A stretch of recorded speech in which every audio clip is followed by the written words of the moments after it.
Hi friends, welcome back to Annapurna kitchen. ఇలా చేస్తే sponge లాంటి కేకు ఇంట్లోనే తయారు చేసుకోవచ్చు. ఇప్పుడు ప్రాసెస్లోకి వెళ్దాం. దీనికోసం మందంగా ఉండే మూకుడు ఒకటి తీసుకుని స్టవ్ ఆన్ చేసి స్టవ్ మీద మూకుడు పెట్టుకుని స్టాండ్ కానీ ప్లేట్ కానీ పెట్టుకోవాలి. ఇప్పుడు ఒక బౌల్ తీసుకుని అందులో కొద్దిగా ఆయిల్ అప్లై చేసుకుని కొద్దిగా పిండి వేసుకుని పక్కన పెట్టుకోవాలి. ఇప్పుడు ఒక మిక్సీ జార్ తీసుకుని పావు కప్పు నూనె, అరకప్పు పెరుగు, కొద్దిగా నిమ్మకాయ పిండుకోవాలి. నిమ్మకాయ చిన్న ముక్కాయ పిండుకోవాలి, ఎక్కువ పిండుకోకూడదు. ఇప్పుడు హాఫ్ కప్పు పంచదార కూడా వేసుకుని మెత్తగా మిక్సీ పట్టుకోవాలి.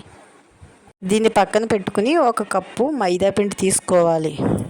దీంట్లో చిటికెడు సాల్ట్, కొద్దిగా బేకింగ్ సోడా వేసి కలుపుకోవాలి. మిక్సీ పట్టింది దీంట్లో వేసి కలిపేసుకోవాలి. మొత్తం అంతా కలిసేలా కలుపుకోవాలి. అవసరమైతే 2 స్పూన్లు పాలు కూడా వేసుకుని కలుపుకోవాలి. పక్కన పెట్టిన బౌల్లో ఈ మిశ్రమాన్ని వేసుకోవాలి. మొత్తం అంతా మిశ్రమాన్ని వేసుకొని సరి చేసుకోవాలి. పైన టూటీ ఫ్రూటీ కానీ డ్రై ఫ్రూట్స్ కానీ పైన వేసుకోవాలి. పుచ్చపప్పు కూడా వేసుకోవచ్చు. ఇప్పుడు స్టవ్ మీద పెట్టిన మూకుట్లో పెట్టుకుని 20 నిమిషాలు కానీ 30 నిమిషాలు కానీ ఉడికించుకోవాలి.